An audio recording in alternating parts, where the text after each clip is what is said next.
This is Karma calling, and you better wake the up.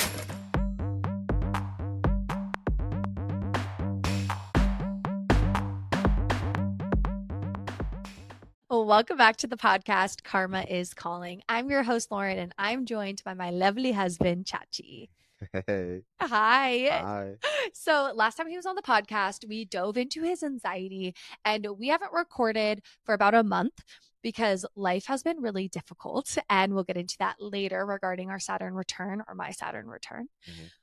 So today I wanted to catch up with him because astrologically, we have gone through a huge energetic shift with the eclipse season. We survived. We survived the apocalypse. The world did not end. Did not end once again. All those conspiracy theories on TikTok, proven not damn true. liars. But low key, we energetically were feeling it. So eclipses are times where fated events happen. It's moments in time where new energy is coming down to earth. We are up leveling. We are starting new chapters. And this one specifically was so powerful because it was in the sign of Aries, which is the first sign of the zodiac, which really represents conception. It represents birthing something new, starting something new. And so all of us had it in a specific house in our astrology chart. And this happened on Monday, April 8th. Chachi had it in his 8th house. Now, the 8th house in astrology is the darkness house. This is the house where people have to face their shadows. They have to face the darkness to be able to move into the light. So over the last month, like, how do you think energetically you were feeling? How was your mental health? Where are you now? Kind of from when you were on the podcast last time. I think I was in a dark place the last time on our podcast. I was really going through my feels, going through my mental health, really deep, dark, like depression almost, with anxiety, because I just didn't know how to like cope with it. I didn't know what steps I needed to work through. I didn't know, like, because we're doing it in a different way, right? We're not going to get medication. We're trying to do it the more like organic way, like journaling, meditation, just doing it totally different, holistically. And I was just like working my way through that and trying to figure out what would be the best way to do that for myself. And fast forward into now, I think that we are in a better spot. I think that I've asked you tons of times to like help me inch my way into the light. Right. I feel like the biggest thing, because you asked me like, how am I supposed to prep for this eclipse? Like, what's going to happen to me? And I told you, like, you have to be comfortable being uncomfortable. Yeah. Yeah. And I think that's your hardest thing. For sure. Because his north node is in the 8th house. So this eclipse was his nodal return, which is basically a time in your life where you step into your destiny. So you were kind of waiting for this like massive shift to happen. I wanted like this, almost a sign, this like concrete sign from the heavens to be like, motherfucker, go this way. If you go this way, you're going to like, everything that you're hoping for is going to be right there waiting for you. But I think that could still come. But I think because the north node, again, this is like the magnet of where your soul wants to move towards in this lifetime and grow into, is in the 8th house. That house is in the depths of your psyche. It's in the times of pain and partnership and being vulnerable. And so it's not like your 7th house of marriage or your 10th house of career. It was like the 8th house of healing. And your south node, where you came from and what you need to learn to balance with your north node, is your 2nd house. And that is somewhat place where you're like, I got me, I'm safe, I'm comfortable, these are my resources, I'm good. And your soul is like, no. You got to learn how to be intimate with people, but also because it's in Aries, you have to learn how to be a little bit more independent as well. And I think that's really hard for you because you don't like to ask for help, but you're such a team player. And so in astrology, sometimes we have these parts in our chart that say one thing, but then the sign says the completely opposite. And you have to learn, how do I integrate both of these parts into my life, both of these lessons in a balanced way? Yeah, I think the balance is, for sure the balance is like the hardest part for me, because I'm one or the other. I'm like really independent. I'll attack whatever obstacles in my way solo. Like I'm that warrior that goes out and like he left his house at 17 and he ate top ramen for like, I don't even know how long, because he didn't want to ask anyone for money. Yeah, for sure. And then like when I'm out there, I feel like I'm putting out so much effort to be that protector and like being so strong that when I do need help, I don't know how to ask for help. So then it comes back. Then I'm just like, fuck, I just really need some help, but I don't know how to do it. And it's interesting because, again, you're going through eclipse season and someone in your life is mirroring back all these things to him. Like, you need me, you're a great team player and this is great, but you also need to like head more things and you need to kind of like step into you. Like, other people see it in you, you're struggling to see it in yourself and to trust in that. And I think that's very eighth house too, like trusting the process of dying and being rebirthed. Yeah, because then the people are telling me like you're such a great team player, you need to go out on your own and kind of like do all the things independently. When I flip that switch, then I'm instantly, that's all I care about. Like that's all I focus on is like being independent. And so to go back to what you're talking about, like being, I need to find that balance, right? Where like needed to be independent but also a team player. And I think that that's that happy medium where I do get to like where my destiny is. I just don't know how to balance that out. Yeah. And I think that and everyone has a north node and everyone has a south node in their birth chart. Everyone has a sign that rules them and they both reside in a house. They're always opposite each other. And so we're always balancing the two. Like, we don't ever want to abandon the Libra energy for you. You don't ever want to abandon the harmony, the ability to bring peace and justice to any situation you're in. But you do want to balance it with the Aries, the fire, the initiating, the leadership. And they're both cardinal, and cardinal signs mean that they're very much leaders. And so you have this ability in you, and you have the ability for people to listen to you why you lead. But it's that confidence of like getting that outside of you that people will listen. Yeah. And it goes back to just having so much of the other house within me of like a team player that I don't want to step on any toes. But I know that if I do step into that leadership role, people will listen to me. But then that also means that I'm not a team player. Now I'm like separating from the team and being that like leader. And that's where I'm just like. But isn't that being a team player if you're supposed to be leading the team and they're asking you to? Technically, then you're doing a disservice to yourself if you don't step into that role. Yeah, that's what I'm working on. Well, duh. That's what I'm trying to get to the point. But yeah, for sure. I think that does show teamwork as being, if I do step, and once I step into that role and become that leader, then yes, it like helps the team for sure.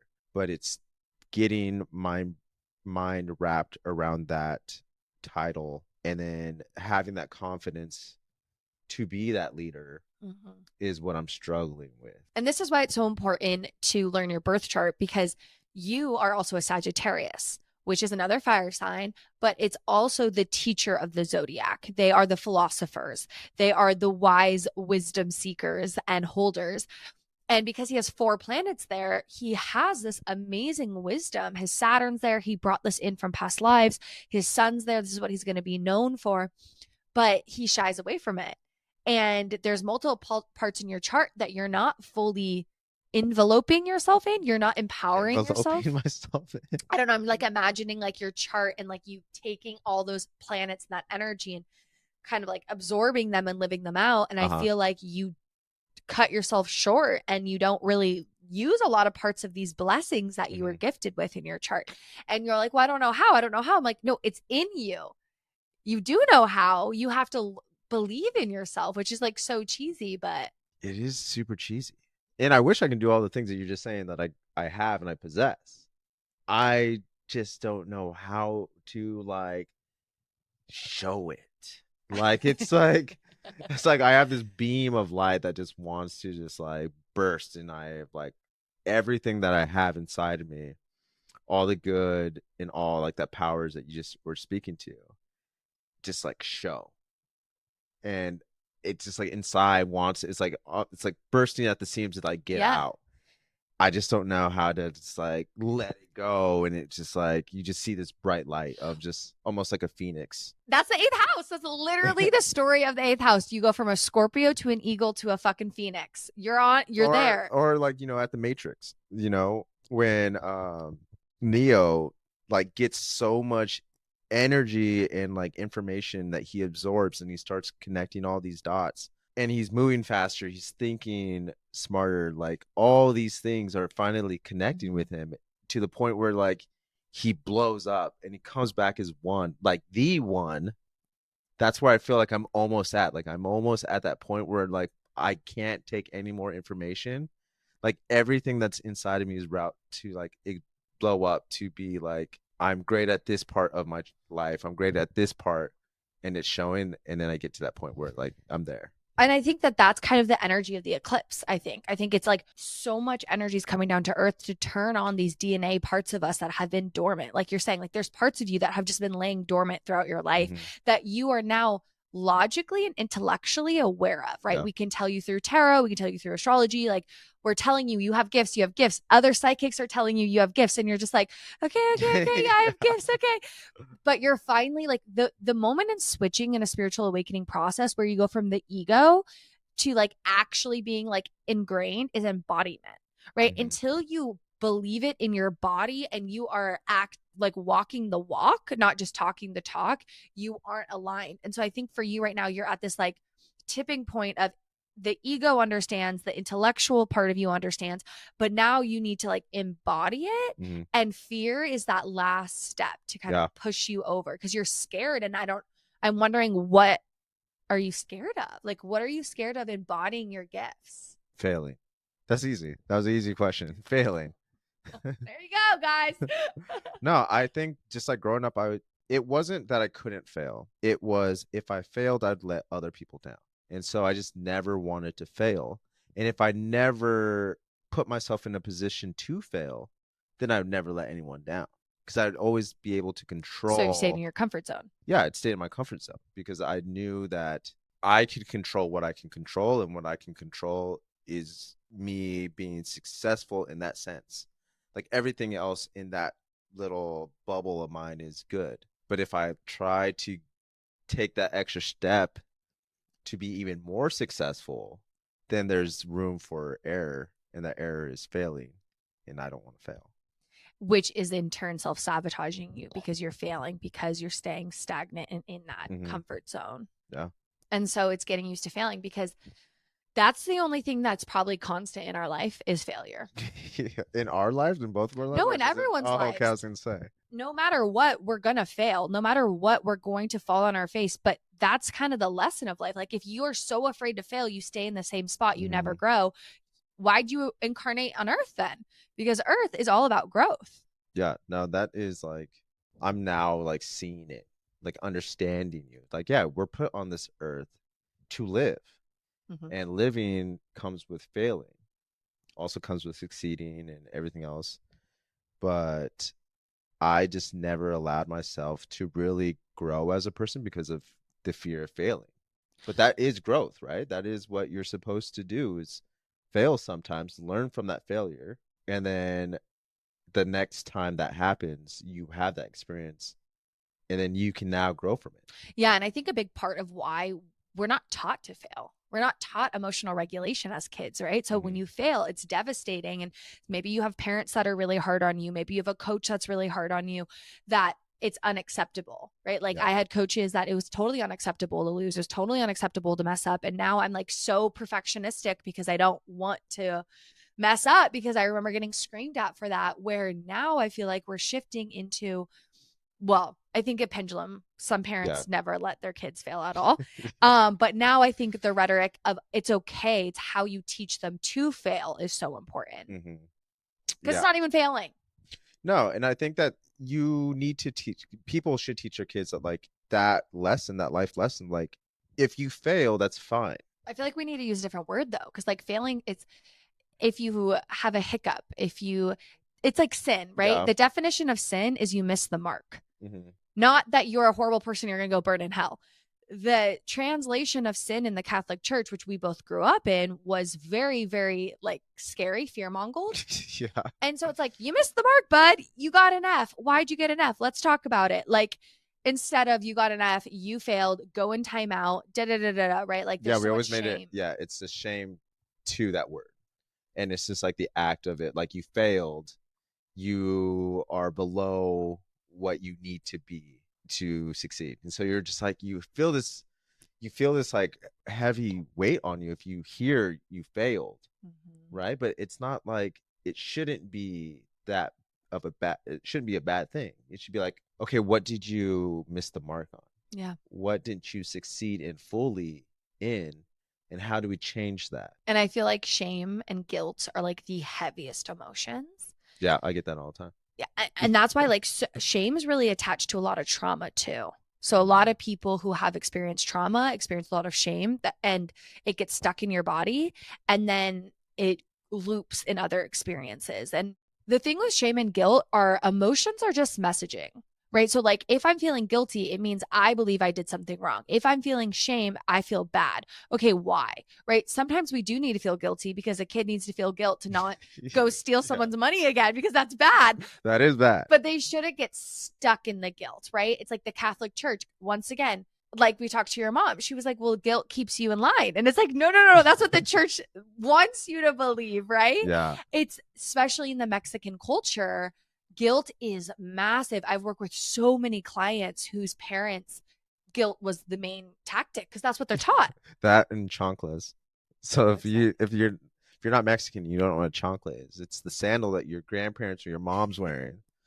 And that and guilt are the two greatest weapons in Mexican households. So just prepare yourself. Which then induces shame. Yeah. And pain. Yeah. Oh gosh. Anyways, so working through your fear, this eclipse season, it's a seed, right? Like what happened on Monday, some people, you might have got that job, you might have lost that job, you might have gotten married, whatever. But a lot of people, it's going to pick up over the next 6 months. And I think on a collective level, it's really interesting because it's going to go on till the next eclipse season. We're in America, it was the Great American Eclipse. Wherever we see the eclipse, it is the most potent.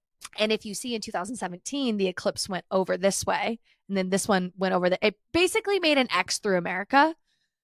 Kind of ironic. And we're in election season. So when I kind of talked about Aries of like integrating anger, integrating righteous rage, integrating independence, integrating your own passions and going after them, I think this year specifically is going to really show how do we do it as a collective. And so just like you individually, it'll be interesting over the next 6 months to see what was planted now, because you are energetically, I feel like, a lot better than you were a month ago. Yeah, I can feel that too. And it's only going to move and grow. And so it'll be interesting to see. Yeah, I can feel the change from where I was to where I'm at now. And it's not like this crazy, like I can pinpoint exactly where this change is. I just know energetically I am in a different spot than I was a month ago when I was like battling really bad anxiety. Now I'm a little bit more opened up. I'm not as stressed. So I'm excited to see what the 6 month looks like, because I mean, you can see it because you're around me all the time. I notice it because I'm not dealing with it constantly, but I want to see where after 6 months where this takes me, and hopefully the people who are listening or watching can see the change as well. Yeah, take those risks. Yeah, take these risks. So the next topic we're going to talk about is my Saturn return. So he's going through a nodal return. That is a moment in time. It happens every 18 years. First one at 18, we're not really connected to our North Node yet. The second one, when we're 36 to 37, is the big one because you're a lot more mature. You lived a lot of your life and you really step into who you're meant to be. The Saturn return happens between 27 and 30. And I've talked about it before on the podcast, but it's a moment in time that you're maturing. Saturn is the daddy of the zodiac. It makes sure you grow up. It makes sure you stay. It makes sure you stay in line and mature. And if you don't listen to Saturn, it will like hit you over the head. Luckily, I'm an Aquarius sun. Saturn rules that. I have a good relationship with Saturn. We're homies. So my return hasn't been this like tumultuous return that some people are going through right now. Mine started back in March 7th, 2023. It happens right when the Saturn gets into the sign your natal Saturn is in. Happens ever again, 30 years. So if you're around 60, you're also going through one, or if you're around 90, it's in Pisces. So March 7th started. In May, I got pregnant. Got pregnant. Had a miscarriage. which moved us to a completely new city. Mhm. And that was wild. And then got married, then got pregnant again, and then had another miscarriage on Christmas of this year. And so to me, it was just like, oh, yeah, I'm going through that. I didn't really think about that being my like Saturn return story. But fast forward to now, I'm pregnant again For the third time. for a third time. And what's crazy is my Saturn perfected. It like returned home, and then I was able to get pregnant. And so it was almost like my body needed to get me ready, right? Your return stories are moments and times where you're initiated into adulthood. And those two miscarriages really got me and you Yeah. ready for parenthood, I feel like. I mean, again, we talk about, I don't know if we're prepared to be parents, because most of our friends who have kids have explained how crazy it is to be a parent. But I think that we're emotionally prepared. Yeah, I would say it was the initiation that we needed entering into this chapter, because the first time around, it was a lot. We had to move. We Yeah. had to really lean on one another. Mhm. It really brought us closer together. But for me personally, it really highlighted my health and like what I needed to do. The second time around, it really allowed Charles. To step into that father role. Yeah. Like, be prepared to be a father. And like take care of me Yeah. and really step into this like spiritual guru at the time of like my darkest of days. You like really brought me up using spirituality, and it kind of, I feel like, embedded in you a little bit more faith. Yeah, I think that it propelled me forward into this now. I don't want to say title, but it's almost like I'm feeling of a title of like father. So now it's just like I have to be emotionally in a good spot. I have to be that provider for you in the way that you need a provider, emotional support. And I've like stepped into that role. And so those miscarriages, like sometimes it does really impact the person. Obviously, there's a lot of shame, there's a lot of guilt, even from the mother. And it's really hard to articulate when you're going through it what it's like, because you would be like, I don't know. You felt so bad for me because Yeah. you knew I was in so much pain. Yeah. And it goes back to this me wanting to protect the people who I love so much that I want to take their pain away from them. And if I can't figure out, and you can't figure out why you're feeling this way, or like what pain you're feeling, I can't take that away from you. So then I felt bad. Mm-hmm. Yeah. And I can see how then, like, certain people might withdraw. Miscarriages do sometimes bring people closer, but they also sometimes bring relationships farther apart because people go within, they don't know how to support their partner. So during those times, it's really just being there, allowing your partner to talk about it for however long they need to talk about it, allowing them to lay in bed if they need to lay in bed, and just come check on them. Because I really do see miscarriages as like an initiation of the spirit baby. Sometimes spirits aren't ready to reincarnate yet. Sometimes they get scared. Sometimes they're not ready, but sometimes they don't think their parents are ready. And we had a psychic reading, and it came through that the baby basically said that Charles and I weren't ready, and we had a lot of growing to do, because this baby has a big mission here on earth. Yeah. And I was like, are you fucking kidding me? But it was like, I have a mission and I need them to be able to be at the frequency that I need as parents, which really actually resonated with us, because from last year with my first miscarriage to where we are emotionally just in our life and our communication and as parents, we're completely different people. Yeah, I think before we were going through this whole pregnancy, I mean, we had problems, of course, like every married couple had problems, but we didn't know how to communicate those problems with each other. And I think that now, since the third pregnancy, I feel like we've shifted in a way that we are able to communicate with each other a lot more, in a way that you can comprehend and I can comprehend the other person's feelings. And I think that's helped a lot. And I think that the baby has helped us achieve that, because it wanted us to be like, hey, you guys have to depend on each other a lot more and communicate in a way that you guys could heal each other, that we didn't know how to do in our first pregnancy and our second pregnancy. Yeah. What's interesting is we go to an intuitive, their name's Kiki, and they said, which is crazy, you just said that, we didn't know I was pregnant at this point. I conceived, I think, this weekend. So I saw her, Mm. Spirit Baby came through, we conceived. Obviously, we didn't know that. And then Charles saw her the next week. And we did a couples reading as well. And Kiki said, the only thing in your, like, you need to clean up is communication. She's like, there's one thing that just is kind of getting you guys stuck. And it was that I would feel like he had condescending attitude or like a tone, like, that just that tone. And then I would snap and be like rude. And it was just the same little bickering, and it was the same issue. No undertone to it, like bigger issue besides the same rinse and repeat. Yeah. And she was like, on the full moon in Virgo, oh my God, I'm just putting it together. She said, on the full moon in Virgo, it's going to be like gone. Yeah, what happened on the full moon in Virgo? I found out I was pregnant. Yeah. The synchronicity in The that. synchronicity. I mean, I think that we do a little bit of that still. Yeah, but not as much as we used definitely to. not as much as we used to. And I think I caught myself like realizing what you were talking about. Your tone. Yeah, the tone that you speak of. But I don't Every person knows when their partner has a tone. Oh, it's yeah. just a I thing. mean, yeah, I know that when you have a tone, but I don't bring it up because it's just like whatever. But when you bring it up, it's just like yeah, we all have tones. Like, get over it, woman.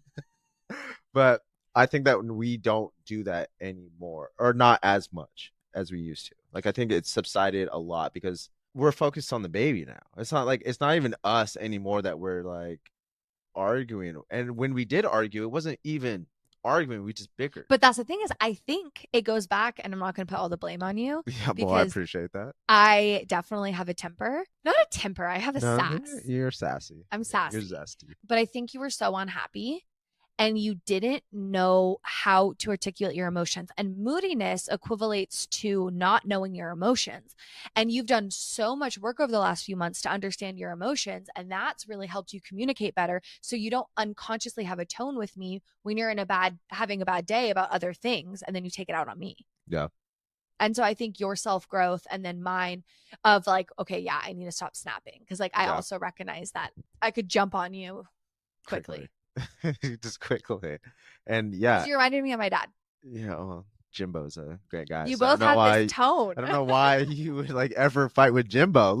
He's a great guy. Yeah, I mean, I think there's a lot of, self-reflection was key. I think I have opened up a lot emotionally, and I've understood like the places where I need to, or I haven't opened up about. I've slowly started opening up in those situations.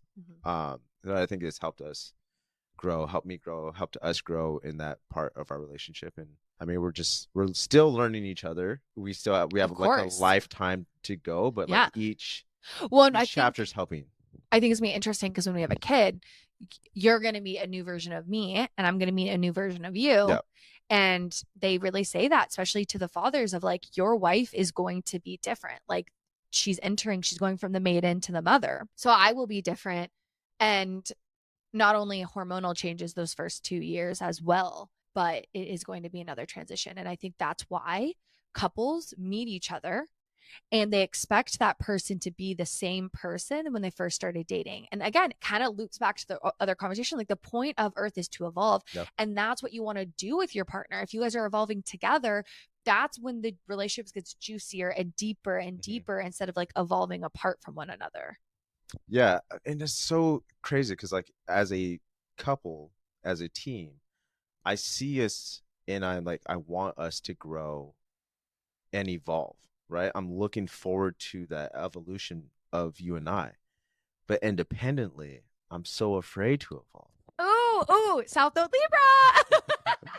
And it's just like, why am I so afraid to evolve independently when I want us to evolve as a partner, like as a unit? It's just interesting because like Libra rules over marriage, Libra rules over the other. That's why that's a sign of partnership. So it's like so comfortable for you to be in partnership, and it's so comfortable for you to have me.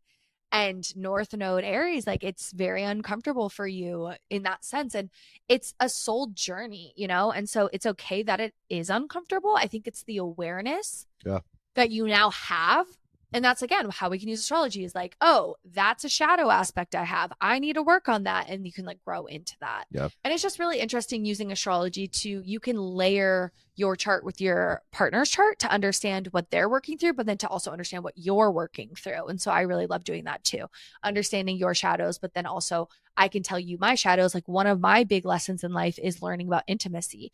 That's really hard for me. And it brought up in our relationship very early on where I was like, Charles, you're so emotionally unavailable. If you are telling your partner that they're emotionally unavailable, big chance you're also emotionally unavailable. And that's why you guys can't connect. Look in the mirror. Look in the mirror.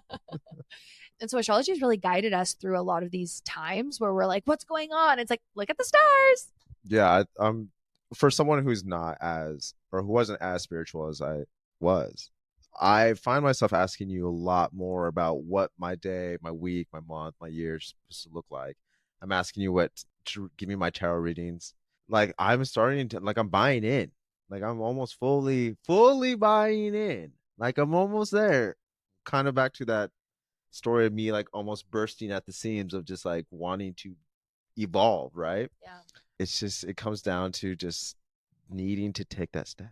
Well, and hopefully the baby will kind of motivate that, right? Yeah. Of like, that a life is coming in to this world and you're going to have to be that leader, that protector. And by stepping into your power, knowing your strengths, that's only going to help you as a dad and as the family. So yeah, I'm excited. I'm excited to see where this baby takes us because again, in that intuitive reading we had, the baby was like, oh, money is coming once I'm born. And we're like, oh shit, what does that mean? So I don't know. It'll be cool to be able to really document this process. Yeah, I'm excited. So yeah, I'm really excited to watch where this goes. We'll have you back on the podcast because it's so much better to do it with someone than by yourself. And I promise I won't be as awkward next time. I'm still learning this whole being film stuff. I know. It's so shitty because like we have conversations all the time on walks and like at night and they're so fucking good, but like we can't just break out the podcast at 9 p.m. at night and then it's just not the same when you sit down and you like record. I also want to see, so not only am I evolving as just a person because of all this change in life, but also I want to see us evolve in this podcasting journey.